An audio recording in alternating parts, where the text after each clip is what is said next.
Quel objectif choisir avec un Lumix GH5?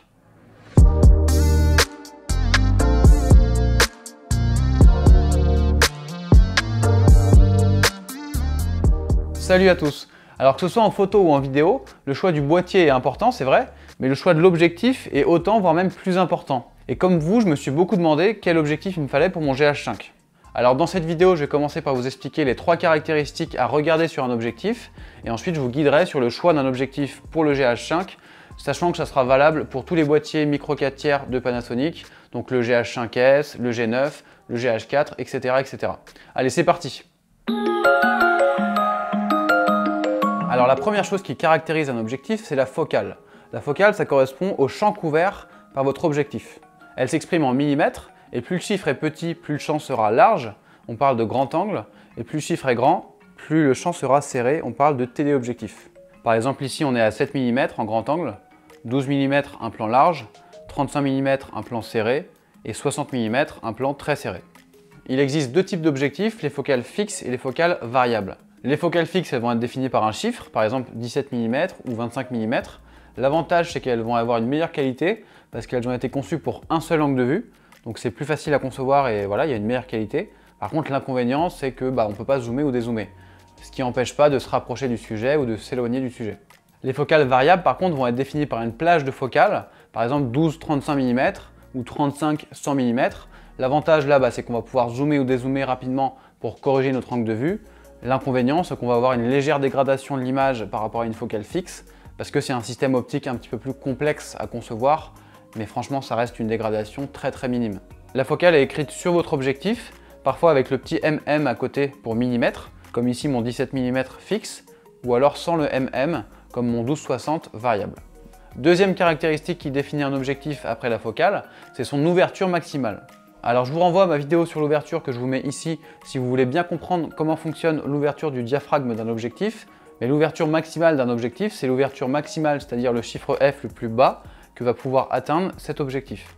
Donc plus le chiffre est bas, plus l'objectif pourra avoir une grande ouverture et donc être performant en basse lumière et avoir une profondeur de champ réduite, c'est-à-dire avoir un joli flou de premier plan et d'arrière-plan. Donc là pareil, il y a deux possibilités, soit l'ouverture maximale est fixe, c'est-à-dire qu'on ne peut pas aller au-dessus de la valeur indiquée. Par exemple, si c'est f2.8, on peut ouvrir le diaphragme jusqu'à f2.8, mais on ne peut pas aller au-dessus, donc f1.4 par exemple, c'est pas possible. Soit l'ouverture maximale est variable. Ça, c'est valable que pour certains objectifs zoom. Ça veut dire que l'ouverture va varier en fonction de votre niveau de zoom. Par exemple, sur cet objectif qui est une focale variable 12-60, c'est indiqué 2.8.4. Ça veut dire que quand je suis dézoomé à fond, je peux ouvrir jusqu'à 2.8, mais par contre, quand je suis zoomé à fond, je ne peux ouvrir que jusqu'à 4. Et ça peut être problématique si je suis réglé à f2.8 et que je zoome pendant ma prise de vue. Mon diaphragme va légèrement se fermer jusqu'à être à 4 au zoom maximum, ce qui va assombrir l'image. Attention, ça se produit que si on est à l'ouverture maximale. Si on a réglé sur f5.6 par exemple, on restera bien à f5.6 pendant le zoom. Donc idéalement, il faut mieux choisir un objectif à ouverture maximale fixe pour ne pas avoir de changement d'ouverture pendant un zoom. Et comme ça, on est tranquille, on n'a pas à se demander à combien je suis zoomé, donc à combien je peux ouvrir. Non, là quand c'est fixe, on sait qu'on peut ouvrir jusqu'à une valeur, quelle que soit la condition. Et donc l'ouverture maximale, elle est écrite sur l'objectif après le 1 de point. Par exemple ici 1 de point 1,2, qui est une ouverture maximale fixe à f1,2, ou 1 de point 2.8-4, qui est une ouverture maximale variable de 2.8 quand c'est dézoomé à 4 quand c'est zoomé. Bon, ça va, je vous ai pas perdu pour l'instant. On passe à la troisième caractéristique qui est beaucoup plus simple, c'est la stabilisation. Alors dans certains objectifs, il y a un système de stabilisation mécanique qui compense les mouvements et rajoute de la fluidité. C'est très pratique en vidéo pour faire des images à main levée parce que ça se couple avec la stabilisation du capteur du GH5 et ça donne des images très stables. En photo, ça peut être pratique si on veut faire des photos à main levée avec des poses relativement longues, si on veut éviter qu'il y ait les tremblements de la main et donc que ça fasse du flou de bouger. Mais bon, là, ça reste assez spécifique. Donc certains objectifs sont stabilisés, d'autres ne le sont pas. Ça dépend de votre usage, c'est pas indispensable. Et donc quand un objectif est stabilisé, c'est écrit dessus Power OIS pour Optical Image Stabilization. Ok, donc maintenant qu'on a compris ce que sont la focale, l'ouverture maximale et la stabilisation, quel objectif choisir Théo? C'est ça qu'on veut savoir. Alors je précise que je vous mets en description les liens de tous les objectifs dont je vais parler. Pour commencer, pour moi le premier objectif à avoir avec le GH5, l'incontournable, c'est au choix le 12-35 ou le 12-60. Pourquoi? Parce que vous aurez un objectif polyvalent qui va du plan large, donc 12 mm, au plus serré, donc 35 mm ou 60 mm. En plus de ça, ils sont stabilisés et de très bonne qualité. Donc pour moi, c'est vraiment des incontournables pour commencer avec le GH5. D'ailleurs, c'est ces deux objectifs-là qui sont vendus en kit, ce qui permet d'avoir un objectif polyvalent qui est très bon. Et en plus de ça, de profiter d'une bonne réduction. Alors pour comparer les deux, le 12-35 a une ouverture maximale fixe de f2.8. Donc ça, c'est vrai que c'est un gros atout. Le 12-60, lui, a une ouverture maximale variable de f2.8 à f4. Donc ça, c'est sûr que je vous en ai parlé dans la première partie. C'est un point négatif. L'avantage du 12-60 par rapport au 12-35, c'est qu'il couvre une plage plus large, de 35 à 60, même si c'est vrai que c'est assez rare d'aller dans cette plage-là, surtout en vidéo, parce que ça veut dire faire des plans très serrés. Donc pour moi, c'est pas un problème de s'arrêter à 35. Et en ce qui concerne le prix, le 12-35 est légèrement plus cher. On le trouve en kit avec le GH5 à 2000 €. Sinon, l'objectif seul coûte 880 €, alors que le 12-60, en kit avec le GH5, il est à 1800 € et l'objectif seul coûte 640 €. Alors moi, personnellement, j'ai le 12-60 et pas le 12-35. Pourquoi? Parce que c'est celui-là que j'ai eu en kit quand j'ai acheté mon GH5 il y a 3 ans.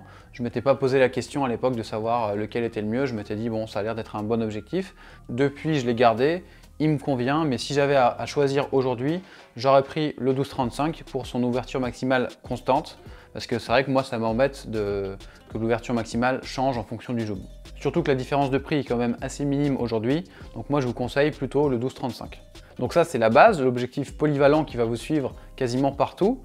Ensuite, quand vous aurez un petit peu plus de budget, moi je vous conseille d'acheter un objectif de haute qualité, c'est-à-dire une focale fixe. Pourquoi les focales fixes ont une meilleure qualité? Parce qu'elles ont été optimisées pour un seul angle de vue et bien souvent elles ont un meilleur piqué et une plus grande ouverture maximale. Donc moi, il y a une série d'objectifs que j'aime beaucoup, c'est les Olympus f1.2 qu'on trouve en 17, 25 ou 45 mm.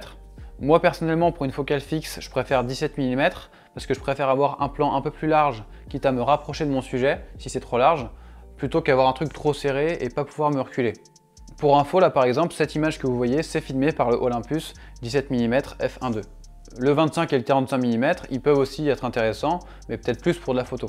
Un des gros avantages de ces objectifs, c'est qu'ils ont une grande ouverture. Donc là, on peut ouvrir jusqu'à f1.2. C'est vachement utile en conditions de basse lumière. Ça évite d'augmenter les ISO et de rajouter du bruit à notre image. Ça permet aussi d'avoir une profondeur de champ réduite. On peut avoir un joli bokeh.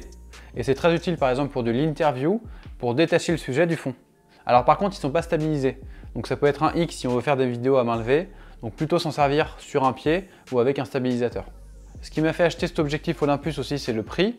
J'ai trouvé le 17 mm à 750 € sur Rakuten, ce qui est pas cher parce qu'à l'époque, il était quand même à 1200 €. Alors dans les focales fixes à grande ouverture, vous avez aussi la série Voigtlander, que j'ai pas testé mais qui apparemment est très bonne, surtout qu'elle ouvre à f0.95, donc c'est encore mieux. Vous avez le 17,5 mm, le 25 mm et le 60 mm.